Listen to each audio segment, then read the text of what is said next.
Yo, what is going on, guys? And welcome back to 365 Analytics. And today we are back on the channel. It is Tuesday. We just had a crazy weekend of football, to say the very least. NFL week one, college football week two, and we are here for our inaugural episode of what I like to call the 365 Recap, a new series on this channel where we're going to be recapping basically a big few days, a big weekend, whatever in sports. It's not going to be just going to be for football. It's going to be, we're going to bring it into basketball season and through other sports I like to talk about on the channel, and we're going to be recapping basically everything that happened. We're just going to be going over it, going over stats, going over what I think of the game, going over my takeaways, and that's basically it. We're just going to be having a little chat about what happened over sports during the weekend. If you guys do enjoy the video, please like, subscribe to the channel, turn on post notifications. That would all be greatly appreciated. As always, without further ado, let's get right into the video. Starting off, we're going to start off with college football week two. We had some intriguing games this weekend. We had a big upset, which we will talk about. And yeah, we're going to go over we're going to go over all of the games in the top 25 category and basically what I think about them and go in depth on some of the bigger ones and some of the more intriguing ones. So yeah, without further ado, let's start this up. Ohio State beats Grambling State 70-0. Penn State beats Florida International 34-0. LSU beats their rival LA Tech 23-7. Georgia beats Austin, PA. PA? That's not an FBS D1 team. I don't know. I don't even know where that team is. But Miami wins 45-3. Oregon, the Ducks blow out the Cowboys. The Ducks absolutely kill Oklahoma State 69-3. Dante Moore goes 16 for 21, 266 and 3. Whittington at 4 for 91 and a touchdown. I mean, the Ducks, man, they're looking serious. I know we say this every year and they choke come the end of the season and all of that. But 69-3, I thought Oklahoma State would put up a little bit more of a fight in this game. Oregon ends up coming out with the win. Texas beats San Jose State 38-7. A little bit of a rebounding performance for Arch Manning and the Longhorns 19 for 32, 95 and 4, coming off last week's disaster of a performance at Columbus. But Troy and Clemson played a decent game in the first half. Troy was up 16-0, I believe, and then Clemson came back 27-16. Cade Klubnik played some decent ball. 27 unanswered points. Clemson avoided the upset, locked in the second half. South Carolina wins over South Carolina State 38-10. Illinois kills Duke. A lot of people were picking Duke in this game at home, but they're ranked. Illinois Fighting Illini win 45-19. Right here, one of the best games of the college football weekend. Number 12, Arizona State going to Mississippi State, one of the more bottom of the barrel teams in the SEC. And Mississippi State pulls off the upset on their home turf, 24-20. Last 30 seconds, touchdown. Mississippi State goes 2-0. Arizona State goes to 1-1. I'm gonna look at the AP poll in a second, but I don't know if they're still ranked. I haven't really dived into the AP poll because it came out on Sunday and I was so locked in on the NFL, so I didn't even pay any attention to it. So we're gonna look at it and we're gonna kind of make our takeaways of the AP poll. But yeah, big win for Mississippi State, and this is the one right here. USF, Florida, two teams from Florida, obviously. USF knocks off the Gators in the swamp in Gainesville, 18-16, low scoring, grinded out defensive game. Florida, big loss for them. They are going to, I believe they're going to LSU next week. Big upset for South Florida. I know they are ranked for a fact. Best resume in college football through 2 weeks, beating number 25 Boise State week one and beating number 13 Florida in week two. They are in the AP top 25 now. Good start for South Florida. Great story so far. Florida State kills ETA&M. Not much to say about that. Here is the best game on paper this weekend going into the weekend. Michigan at Oklahoma. The story being Bryce Underwood versus John Mateer. A little bit of a sluggish game. Grinded out, low scoring, so to speak, 24-13, kind of average scoring. But John Mateer, 21-34, 270 and a touchdown. Haynes for Michigan broke off a big run to start the second half, 19 carries. He had 125 and a touchdown. Oklahoma escapes with the win on their home turf. Iowa State, one of the better rivalries in college football, always grinded out when Iowa's playing in the game. Iowa State at home, the Cyclones 3-0, and they win 16-13 at home. This was a great football game on the CW. I was watching this game towards the end. Double overtime, Baylor, SMU. The Mustangs end up losing to the Baylor Bears in double overtime, 48-45. Baylor comes away with the win. Texas A&M beats Utah State 44-22. Ole Miss, Kentucky, a little bit of an SEC matchup here. Kentucky has kind of been Ole Miss kryptonite over the past few seasons now. They've beat them, and this time, Ole Miss comes away with the win. Lane Kiffin and the boys get it done 30-23. They knock off Kentucky in Kentucky. Ole Miss ranked still. ULM, Alabama. Ryan Williams did not play in this game. Ty Simpson, 17 for 17. I didn't even know he went for 17 for 17. 226 and 3 touchdowns. Obviously, take it with a grain of salt. He's playing ULM, one of the worst programs in D1 FBS, but great win for Alabama. Rebound from the loss to Florida State in week one. Tennessee kills ET State. Indiana beats Kennesaw State. Texas Tech beats Kent State, and Utah kills Cal Poly 63-9. And that's basically what happened in week one. I mean, week two of college football. We'll get into week one in the NFL in a second here, but just a little preview of week three. I'm not going to go in depth with all of it, but we have some decent games this week. We have some decent games this week for sure. Clemson, Georgia Tech at 12, Oklahoma, Temple, Wisconsin, Alabama, Auburn now ranked number 24th, Penn State. This is the game where college game day will be at. Georgia, Gunnar Stockton versus Joey Aguiar with the Tennessee Volunteers, 6 versus 15 SEC matchup in week three. That'll be a very good game. Here we go. USF, Miami. USF now ranked 18th in the country after a 2-0 start. Miami with Carson Beck.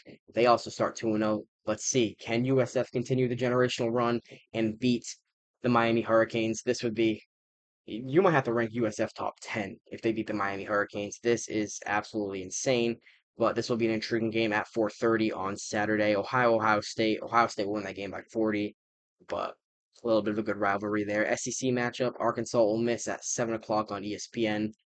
Very good game here. ABC, Florida, LSU. Florida now unranked after the loss to USF. LSU ranked number 3 in the country. Garrett Nussmeier, one of the leaders in the Heisman conversation through 2 weeks, so to speak. They're 2-0. They're number 3 in the country.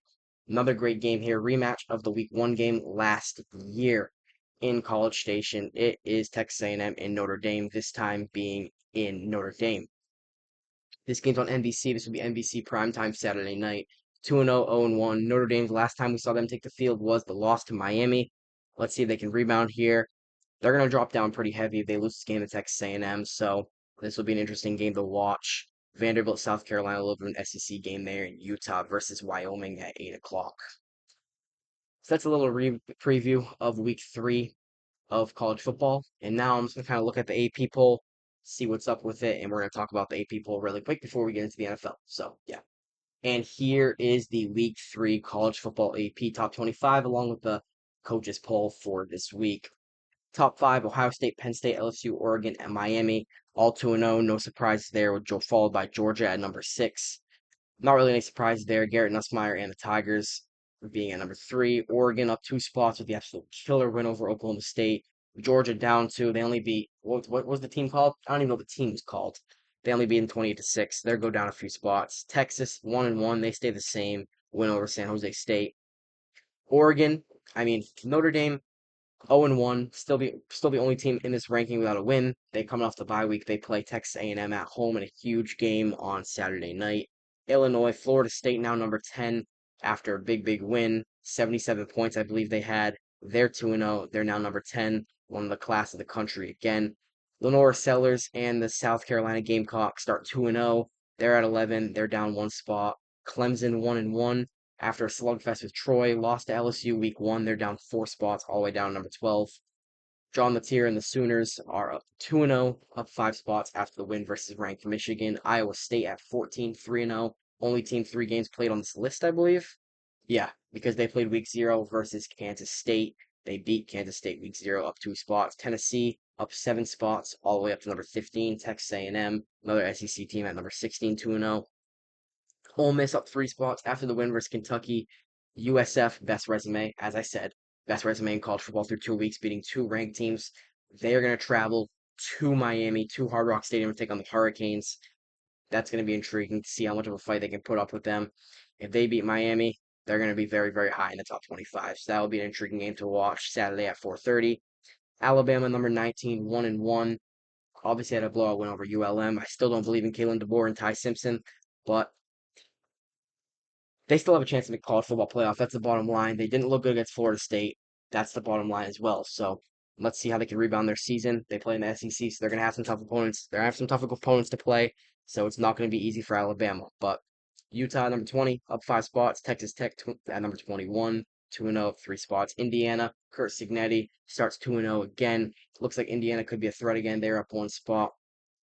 Number 23, Michigan, Bryce Underwood, true freshman quarterback starting, lost to Oklahoma. Bryce Underwood, one of the best true freshmen to ever come get recruited in college football. He's starting as a true freshman. Sharon Moore, I still don't believe in Sharon Moore as a head coach. I do not believe he was the right replacement for Harbaugh. I mean, he stepped in for Harbaugh with the suspension, coached well, led Michigan to some wins, but I don't think it was the right choice. And it'll be interesting to see how Michigan goes from this. They're all the way down to number 23 now in the AP poll. Auburn at 24, start 2-0. They're not ranked. And Missouri at number 25, getting the win over their rival, the Kansas Jayhawks, and they are now ranked. So that's your AP top 25 this week. Not really anything crazy to me. South Florida definitely deserves to be ranked after the start they had. Yeah, not really anything wild to me. Not really anything that stands out like that. I mean, pretty much seems normal. Coaches poll, nothing really interesting here. It's pretty similar. BYU sneaks in. Arizona State sneaks in the coaches poll after the 1-1 start and lost to Mississippi State. Coaches, they believe in Sam Levitt. That's really what it is. They believe in Sam Levitt. They still believe Arizona State can rebound like they did last year and make the college football playoff. But other than that, that's really it. That's really it for intriguing stuff in the college football rankings. But now we'll be back next week to talk about some more college football. As you know, I don't really do college football much on this channel. I kind of predict the playoff. I do very small things, but this new series, the 365 recap, is a little opportunity to do more college football on the channel and talk about what happened over the Saturday of college football. So yeah, that's fun. Looking forward to doing more of that week 4 or week 3 next week. We have some big games, Georgia, Tennessee being the highlight of all of it. But now let's get into the juice, baby. The NFL. Week 1. We have a lot to talk about. We made our picks on the channel on Thursday. Everybody knows it.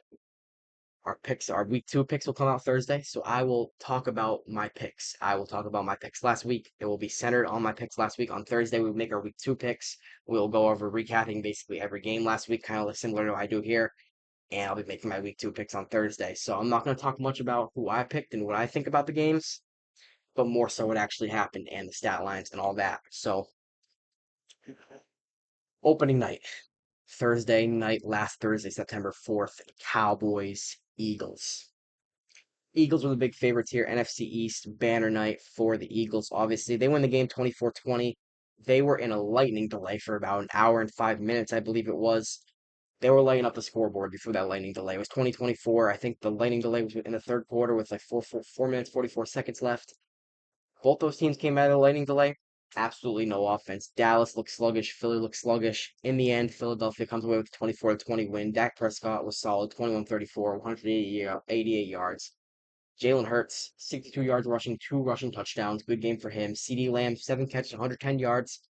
He was the center point of the entire thing. Dropped 2 huge passes at the end. I think he had 3 drops in the entire game. I mean, the last drop for CD was a really tough catch to make, so I can't really blame him for that. But there was a post route, the deep post route that would have put Dallas in good position to go score, and he dropped it. It was a post route, perfect throw by Dak Prescott, and CD dropped it. But I have no doubt he'll rebound. He's one of the best receivers in the league, and there was reports that he came in the practice facility, the Dallas facility on Friday, was on the jug machine. It was everybody's days off. CeeDee Lamb was the only one in there on that jugs machine coming off the loss after what happened Thursday. So I have zero doubt he'll rebound. Dallas looked better than I expected, to be honest with you. So I have a little bit more confidence in the Cowboys coming away from that game. So I think they did about as well as I thought they would do. So yeah, Eagles start 1-0. Friday night, the Kansas City Chiefs lose to the Los Angeles Chargers 27-21. I had zero doubts in my mind Kansas City would win this game. Justin Herbert, Spectacular performance. I gotta give credit where credit's due, even though I have my differences with Herbert because I'm a Burrow guy. Same draft class. Obviously, that rivalry is always gonna be there. But he goes 25, 34, 318, and 3. Great game for Herbert. Quentin Johnson had 2 touchdowns. I mean, 27-21 win in Brazil. The Chargers start 1-0. Huge, huge division win overseas for the Chargers. I still have zero doubts the Chiefs will be one of the best teams in the AFC. A lot of people are panicking about the Chiefs, but every single time the Chiefs do this, they do it every single year. They panic about the Chiefs, this, that. Defense, Spagnola. I was a little disappointed on how many open receivers the Chargers had, but I have no doubts they'll rebound. I have no doubts the Chiefs will still win the AFC West, and they will evidently win it. My Bengals finally start 1-0. They beat the Cleveland Browns 17-16. It was ugly. It was ugly. They looked like the week one Bengals of old. But the bottom line, a win is a win. That's what everybody says. A win is a win. Joe Burrow looked mediocre to me. That drive, I cannot get that drive out of my head where they took 3 straight sacks. Myles Garrett got to him 3 times. Burrow's pocket awareness was not good to me. But the Bengals win the game 17-16. Browns kicker Andre Schmidt was the story here, missing a key extra point and a key field goal, the chip shot field goal that would have took the lead. The Bengals, they get lucky. They got a lot of breaks. They won the game. They start 1-0. We will host the Jaguars next week.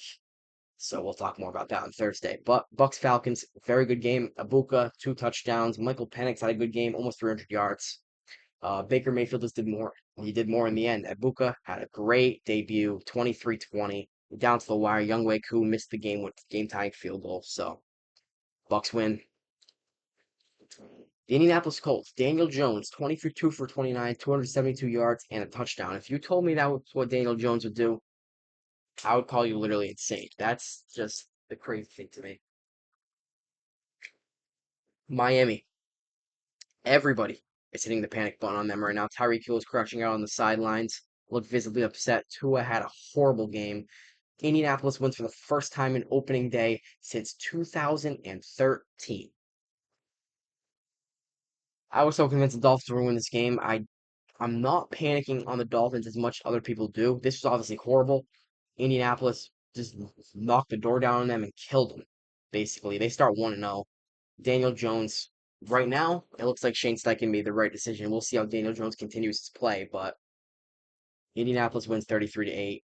The Raiders, I sniped this one. My upset of the week. We start 1-0 and upset of the week picks 20-13 over the Patriots.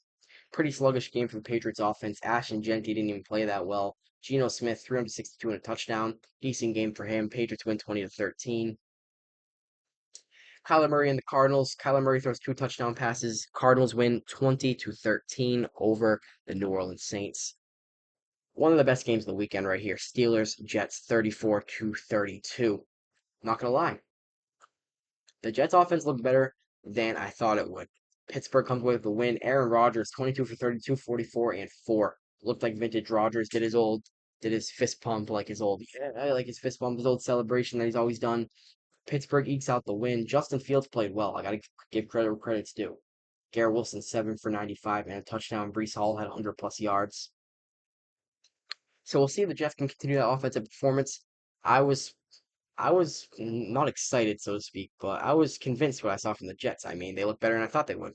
I thought this would be a lower scoring game, and they made it a 66-point game. So Steelers win by 2 points. Commanders Giants thought this would be a little bit closer. As I said in the picks video, these two teams always play close. I mean, the Giants just didn't do anything offensively. Jaden Daniels played all right. Bill Krosky Merritt 10 for 82 and a touchdown. Thank God I drafted him in fantasy. He's only going to get better over the year. Deebo Samuel 7 catches, 77 yards. Washington wins. Not much to say there. Travis Etienne looked like vintage Travis Etienne. 16 carries, 143 yards. Trevor Lawrence had a decent game. Jacksonville starts 1-0 with the home win against Carolina. Denver, Tennessee, both these teams look sluggish. I mean, Cam Ward's offensive line and receivers were not helping him out at all. They just couldn't get anything going on offense. And Denver was the same way. Bo Nix was not good at all. 25 or 40, 176. I believe he threw a pick in there. I mean, it just was not good for Bo Nix. Bo Nix on Sunday. RJ Harvey, 70 yards, broke off a big run. Cortland Sutton had a touchdown. 49ers win 17-13. George Kittle went down this game. Solid game from McCaffrey. Very good game for JSN. Purdy, 26 for 35, 277, and 2. Purdy's status is not in jeopardy, but we'll see what ends up happening with him on Sunday. He's questionable for Sunday. Did pop up on the injury report. We'll see what ends up happening. The 49ers play the Saints in week 2, I believe. So Jordan Love, 1-0 Packers. The Lions, they got walked down. They didn't look good without Ben Johnson. I saw a stat online today that said Jared Goff is 0-10-1, or is it 0-19-1? I think he's 0-19-1 with every single offensive play caller he's had that's not named Ben Johnson and Sean McVay. Which, if that stat is actually real, that is an insane stat. Green Bay starts 1-0, 27-13 over the Lions. Very, very ugly, grinded out game. Sean McVay and the Rams get it done at home versus Houston. Both offenses couldn't get going. Puka Nacua, 10 catches, 130 yards. Good day for him. Baltimore and Buffalo. This was the one. Sunday Night Football was so hyped up going in. Rematch of last year's divisional round, and it delivered. The Baltimore Ravens looked unstoppable. Lamar Jackson was balling. Derrick Henry, as you can see, 18 carries, 169 yards, 2 touchdowns. Zay Flowers, 7 for 143 and 1. Baltimore was leading 40-25. But Josh Allen, the Buffalo Bills, did not back down. Derrick Henry had a huge fumble at one point. The Bills' offense was just hanging in there. They were hanging in there. They were hanging in there. And Josh Allen had 250 yards, or was 215 yards, 250 yards in the fourth quarter alone. 33 for 46, almost 400 yards and 2 touchdowns. I don't have much to say. Josh Allen, he's great. Lamar Jackson, he's great. Derrick Henry, he's great. Zay Flowers, he's great. Keon Coleman looked great. I mean, this is two Titans, the AFC. I have zero doubts both these teams will be two top of the barrel teams. Not I have top of the barrel. Top of the top of the pinnacle of the AFC. These two teams will be great come the end of the year. So a great comeback for the Buffalo Bills. 41-40. I picked the Bills. That was a big win for me. And that will end up going down as one of the best games of the year when it's all said and done. And it happened on the opening Sunday night, which is crazy. So probably one of the top 10 regular season games I've ever seen in my life. Great comeback from the Bills, and Matt Prater wins it, and that's going to be one of the best games of the year. So enjoy every single snap of football you see. We are already going into week 2, which is insane to me. I got to savor every single snap of football. And on Monday night, the Vikings go into Chicago and beat the Bears. JJ McCarthy, crucial pick six in, was it the beginning of the third quarter? Bears go up 17-6, and the Vikings kill them from there. The switch totally flipped. JJ McCarthy was better. The Bears scored on the opening drive, and the offense was sluggish the entire rest of the game. It was 17-6, and Randy Moss joined the Manning cast, they said, and JJ McCarthy and the Vikings started turning it on. They started playing better football, and they won the game. 27-24. Good game on Monday night. The Vikings start 1-0, and they look sluggish. They looked sluggish for a while. I was kind of questioning. I was like, these weren't the Vikings I was expecting, but they did it. They won the game 27-24. They start 1-0. Chicago starts 0-1 again. Caleb wasn't perfect. Jordan Mason, decent day. And DJ Moore, 3 for 68. And the cap on week 1. So, yeah, week 2 will be interesting. We're going to be picking these games. I'm not giving any opinion on these games until Thursday. Some of these games, I don't even know who I'm going to pick. Good Thursday night football game right there. So it's going to be intriguing. It's going to be intriguing come Thursday to make my picks. And we are already going into week 2. So, yeah, that's going to do it for today's episode of the 365 Recap, the very first episode of the 365 Recap. I can't wait to kickstart the series. We're going to have one of these every single Tuesday during the football season and on selective days during basketball and other sports, depending on what we want to cover. As always, if you guys enjoy this video, please like, subscribe to the channel, turn on post notifications if you want to see more content exactly like this. We will have our game picks on Thursday of NFL Week 2, and we are basically just in the cycle. We are in the cycle. We are doing 365 recap on Tuesday, NFL game picks on Thursday, and small selective videos sprinkled in there along the NFL season, maybe Bengals recaps or certain things that happened or breaking news. Some certain things will be sprinkled in there along the way, but that's gonna do it for today's episode. Hope you guys can enjoy today, and I will see you all on Thursday. Later.